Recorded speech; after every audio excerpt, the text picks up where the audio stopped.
Hey everyone, so it's Hearth and welcome back to my channel. On today's video, we're doing another reaction video. This time it's to Skylife's video, learning real witchcraft in an enchanted castle for a week. And I am so excited about this one.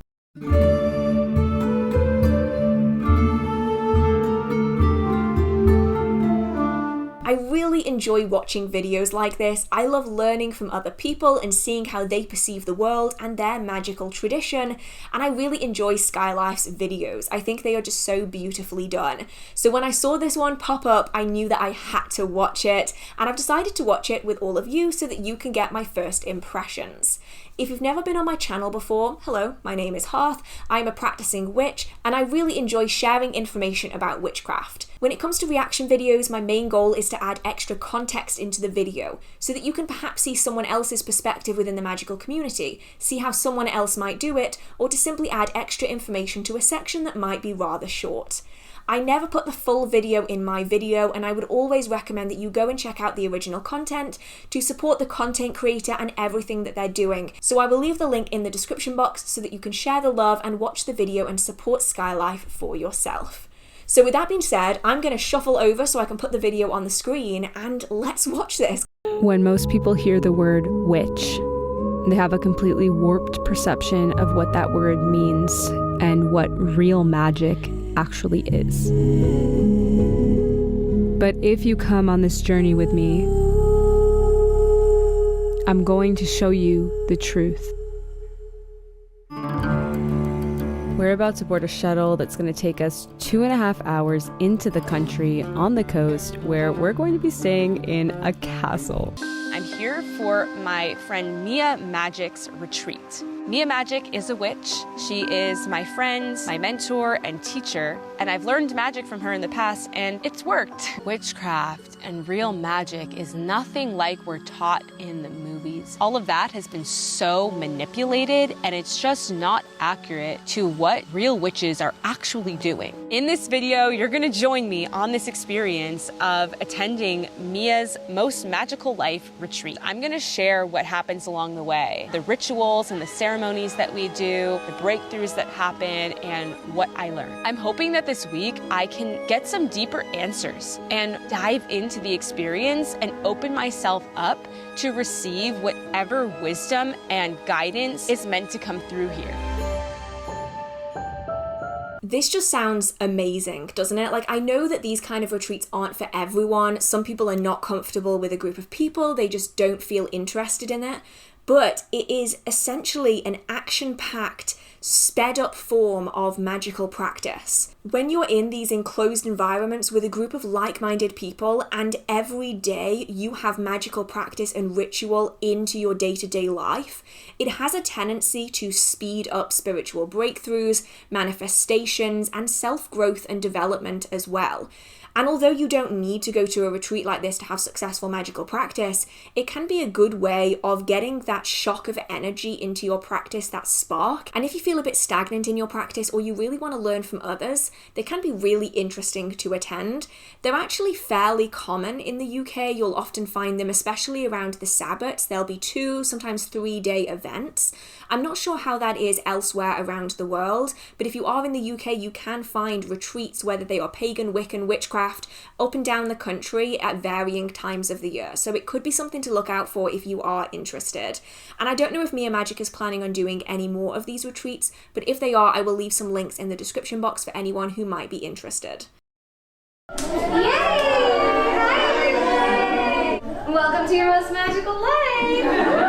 First of all, I'm so glad you guys are here. This is my absolute greatest honor and pleasure to be creating this experience. I hope that you all, in whatever your own way is that makes you feel really good and really nourished, just find the way to hear the song of this land, because it's so magical and so beautiful. Yes, there's a castle and like, woohoo, and that's great. When we're inside, we're in luxury. And when we're outside, we're in nature, and we are with the earth. And we are with the goddess as she has always been. We are going to do deep, powerful, transformative healing work here that will allow you to embody whatever your most magical self is, because I can't teach you spells. Like, I can teach you how to write a spell, but that's not actually, in my experience, what has made my life most magical. What has made my life magical is healing my mindset and transforming how I think and feel about things. So if I help you change your mind and change your heart and change where you store trauma in your body, then your manifestations, whatever you want to do for it, it's going to be easier. You're going to hit edges, and that's totally understandable and normal. That's what happens in healing work. We get triggered. What I ask of you is to take responsibility for it. So we just want to be pristine with our own queendom. You're here to find what that queendom is for each of us. It's empowered queendom. It's like, oh, what a blessing it is to be this queen. I do just want to say here that although a lot of the language is about divine feminine and queendoms, this kind of practice is important for everyone, regardless of how you identify. It's significant. And although it might not be the forefront of what most people think of as magical practice, they'll think of the spells and the rituals, the celebrations, the cauldrons, the wands, the besoms, these kind of things. This kind of practice has a place too, and it's often not spoken of as much as a lot of the other things. You'll find a lot of 101 spell books and guides for spells and rituals, but this kind of deep-rooted healing practice is really important too. And you may well have found it in your own practice. If you are someone who struggles on casting spells to benefit themselves, but you're fine with casting spells for other people, this may well be rooted in the idea that you don't deserve what it is that you're after. You can cast as many prosperity spells as you like, but if in the back of your mind you are constantly telling yourself that you don't deserve this, that it's not something that you should have, then the energy is going to get confused, and spirits and entities are going to get confused because you're giving them mixed messages. And it's really difficult, and sometimes you'll find blocks that are really hard to get past, but once you're past those blocks, you'll be better for it. Of course, though, it's not just about casting spells for personal gain. It's also lots of other things. It's releasing negative opinions on ourselves, negative energy that's surrounding ourselves. Many people will speak of generational trauma, and this is the kind of deep healing practice that shows us that we really can break away from that. We really can push past those blocks that might be subconsciously holding us back that we don't realize. I will say though that in some cases it is important to work alongside someone who is trained in the subject, perhaps also working alongside a therapist to make sure that we are doing things in a way that isn't going to cause us any more harm, especially if we are working through trauma. The first night, it was the Aries full moon, and we did a fire ritual where we really got clear on what limitations, what chains of resistance, what blockages we were ready to release in order to fully open ourselves to this experience ahead. The intention with our full moon ritual is to burn away any of the self-abandonment or doubt or unworthiness or abuse and trauma that has informed the habits and behaviors in our lives that we feel disappointed by or unsatisfied with or hurt by. And so we give that to the fire, to the element of transformation, so that then we can kind of start with a fresh slate for the whole experience. Within this group, as women began to share, I immediately noticed that there was very much a theme of oppression and abuse. And the reality is that so many women experience that in all places in the world, and it is so not okay.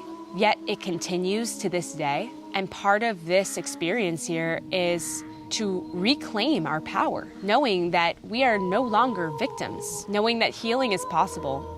I release the unworthiness, the wounds of unworthiness that feels like a chokehold around my neck and my shoulders. To be unafraid to speak my needs, I release this unworthiness, the chains of unworthiness.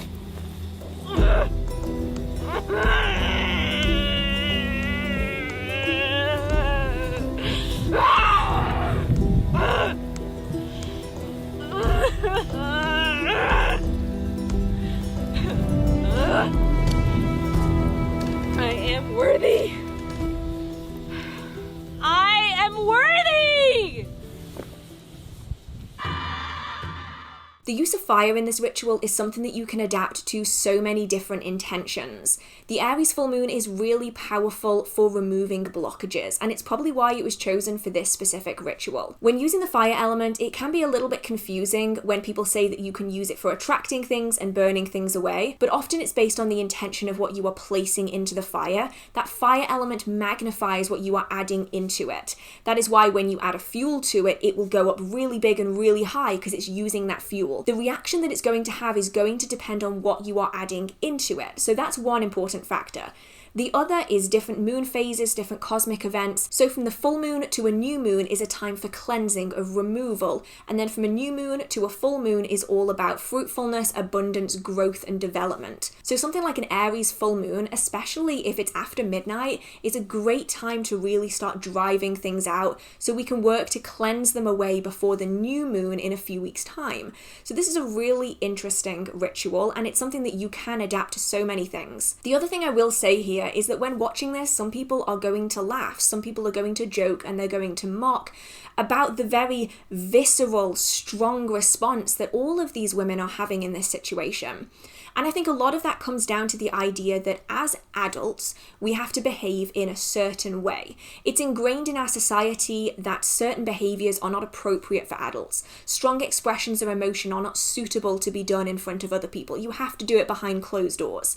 And when it comes to this kind of healing work, it's about breaking those things down. The things that are seen within this video, the screaming, the crying, the yelling, the pulling away of invisible chains, these are things that are quite unusual to see out and about in our society because they are minimized to being the behavior of children. It's childish, it's childlike.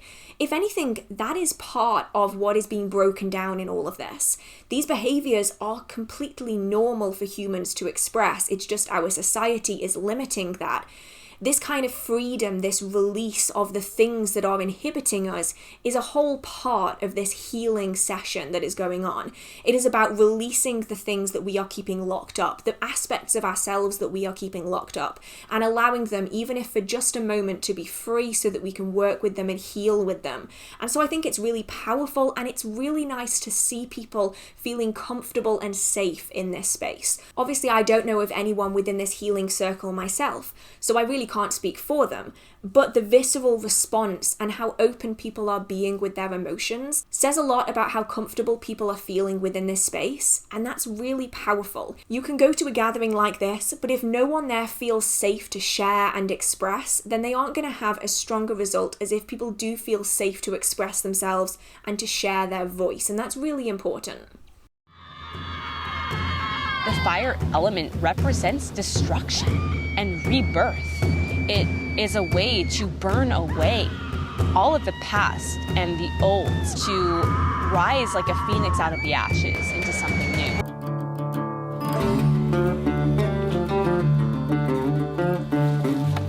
So right now we're collecting sticks for a rage ritual.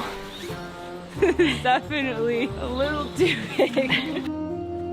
The rage ritual, as you know, is one of my favorite practices because most women have been shamed for their anger. I've witnessed that it's either anger or sadness sort of stacked on top of one another. Some of us have sadness that's burying anger, and some of us have anger that's burying sadness. And whatever it is that's burying the other is so healing just to let yourself experience it. What we're gonna do is we're going to start with the breathing, and then after a few minutes, we're gonna go into the feelings. Right now, I feel. Right now, I feel enraged. Right now, I feel sad. Right now, I feel disappointed. And whatever you're feeling, and you get it out. And then you grab your sticks and. If your inner child needs a minute to be held, that's okay, but then keep going.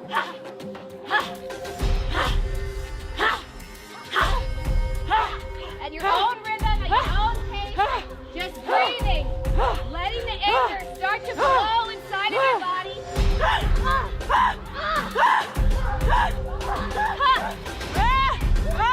I feel frustrated. I feel anger. I feel disappointment. I feel undesirable. I feel stuck.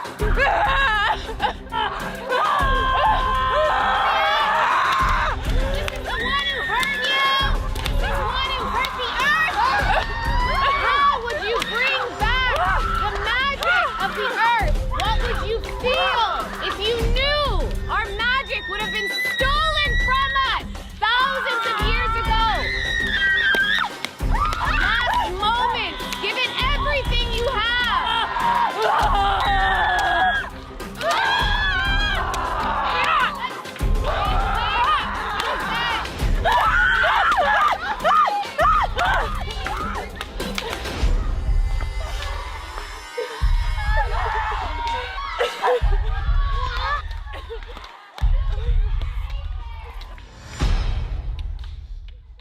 actually trying to not cry as I'm watching this. It's so powerful. And once again, it's going to look really strange, but it's a really powerful way of getting it out all in one go. And it's actually really emotional. It's actually getting to me. But if this technique is not something that you necessarily want to carry out, maybe you don't have a space where you can do it, or you don't feel comfortable or able to do it, there are other techniques. One that I would recommend is to build up all of this anger, this sadness. Think about everything that you want to be released from, everything you need to get out. You bring it up inside. And when I do this, I find that I'm crying and I'm angry, and then I take a piece of paper and I write down everything that is making me angry, everything I want to vocalize, everything I need to verbalize. This could be a letter, this could be sentences, this could be just words, this could be pictures, this could be scribbles, whatever it is, to get all of that emotion out and onto paper. And then you scrunch that paper up and you burn it in a fire-safe container. This could be a fire pit, this could be a cauldron. Just make sure you have fire safety on hand, and you allow yourself to sit with that anger, that sadness, and you watch it as it is burned away with this piece of paper. And then you just allow all of that sadness and that emotion to go up in flames with that piece of paper that you've burned. And it's very cathartic. At the end of it, you just feel light, like all of that emotion is just taken a weight off your chest, and it's a really beautiful feeling.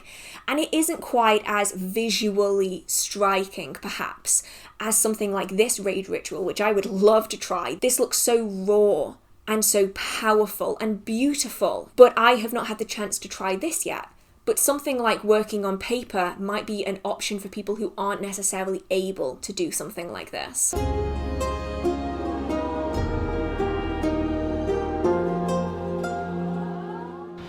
The river is flowing, flowing and growing. The river is flowing down to the sea.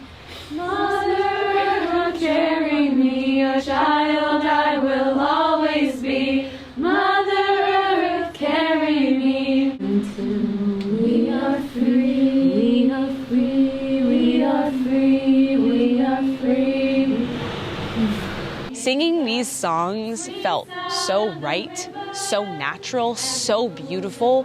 To sit in sisterhood and to pray to the earth in song.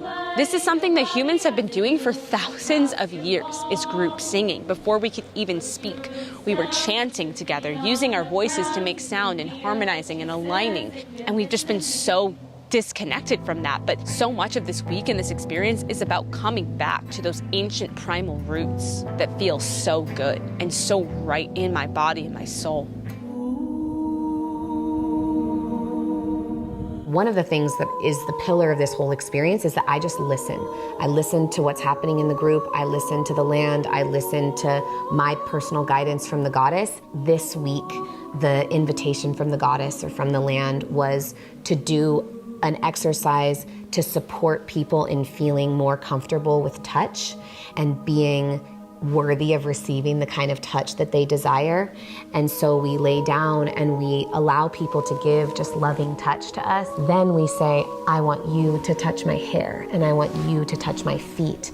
And we have this opportunity to receive an instant manifestation of our desires and know that we're worthy of someone honoring our requests, of course, within reason.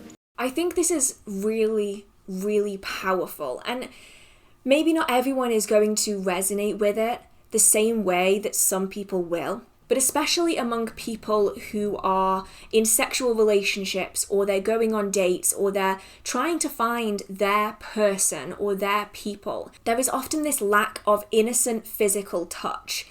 Everything seems to have a price to it. We end up, in some cases, feeling undeserving of what was once a basic human day-to-day activity, which was just interacting with other humans and all being part of a collective that all deserved that kind of physical interaction, whether that was from family or from friends. It's almost this unusual thing in our society, and especially masculine presenting people, to be able to have any kind of physical contact with their friends. It's this socially unsuitable action. And this lack of innocent touch, it does bring up these feelings of being unworthy and undeserving, and that's really hard to get past. So events like this, where people, within reason obviously, as is mentioned, have this access to learn about innocent touch, of just interacting with other humans on a physical basis without it revolving around sex, which is something that we often don't see that much of in our society. Mia took us to the most beautiful meadow area to do a self-love practice. During this experience, I had a massive breakthrough. Something came up through this that I had no idea had been blocking my voice so much. Our ritual started with Mia guiding us through loving self-touch and heart-opening breath work. All of a sudden, I felt this urge to start singing tones.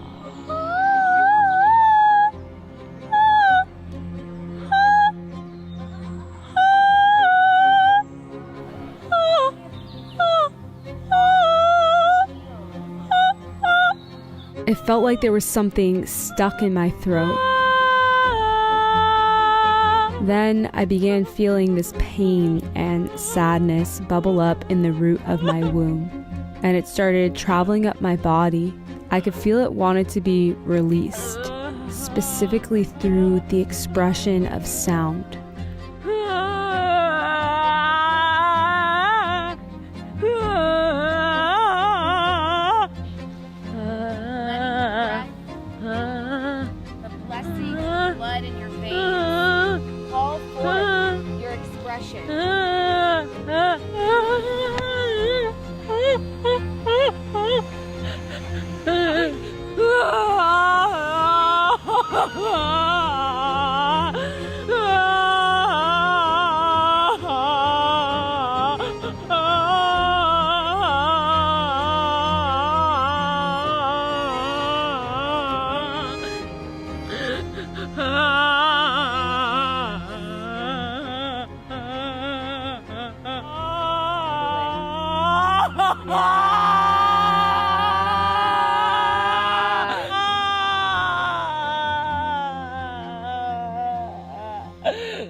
I realised when I was editing that I'd actually lost a section of my reaction, so I'll try my best to fill it in now. This is the section of the video that I think a lot of people are going to watch intently, and that a lot of people might be quite alarmed at. This isn't something that we see on a day-to-day basis, and it's something that I think is really important for both Mia Magic and Skylife to have shared and to be expressing this with the general public. A lot of the time people don't want to show the rawer aspects of their own spiritual journeys, understandably so. So it's really interesting and refreshing to see someone talk about it and share their experiences so openly. This style of practice can be rather alarming, especially if you aren't entirely sure what's going on. But when you're in this environment where everyone is together in a really close-knit space and you're doing these deep emotional workings on a day-to-day basis, things that you might not have even known you were carrying start bubbling to the surface. And they'll often express themselves in really interesting ways. For some people it might be an urge to draw, and they might draw the same thing over and over. They might find themselves scribbling on the page as a way of getting out that emotion. For other people it might be in writing or it might be in movement. But in this instance, it's about voice, it's about singing and communication, and that is how Skylife is expressing all of these emotions and everything that is bubbling under the surface. These are things that a lot of people may well be carrying with them, even if they don't realize that they're carrying them, and sometimes it takes a really extreme event to happen in someone's life for all of this to start coming to the surface. And so doing it in a group setting like this can be really powerful. It's a way of taking back control over the bad things that have happened to you in your life, and it's a way of working through it in an environment that has like-minded people who understand what it is that you are experiencing. Now, as I mentioned earlier, it is really useful, especially if you do know that you have things buried deep inside, to be working this out alongside a professional therapist, just to make sure that everything is going smoothly and that you aren't going to be causing more difficulty difficulties within your life going forwards. But it's really interesting to see this. And this is a section that a lot of people will probably pull their face at, they might make jokes about, and I get it, especially if you aren't used to seeing this kind of thing. So I think it's really great that it was included. In this case, I had a specific childhood memory that came to my awareness during this ritual that I hadn't thought about in years. And the pain and sadness of this memory was finally ready to be released. I felt like I let that stored up sadness and hurt out of my body finally. And that's so much of this experience, is letting the pain and the hurt and the trauma out of the body so we can be free and liberated and create more space for who we truly are and what we truly desire.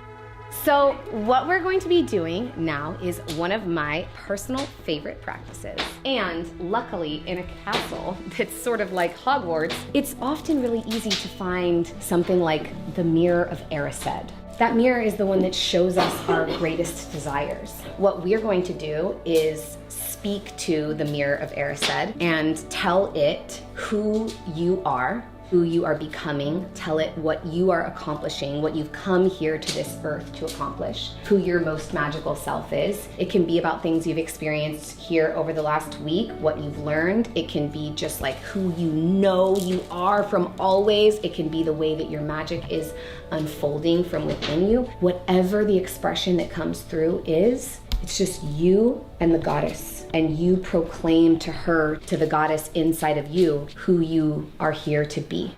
Though your legs shake before you, they are rooted and strong as the trees. I desire to love myself, Be myself and express myself. I remember why I'm here. It's to help heal people, help them remember that they are a soul having a human experience. Because I am fierce, amazing, and I have so many gifts. I just want to hug every single one of them and tell them that they are beautiful and that they are smart and that they are powerful. And like, oh, it's just so beautiful to see people celebrate themselves in this way. And you can incorporate this style of practice into further spell work and ritual if you are wanting to. A lot of people struggle to see themselves. They'll often see themselves in their own mind in a different way than they really are. They might see them as smaller, as less significant, as less beautiful, as less powerful.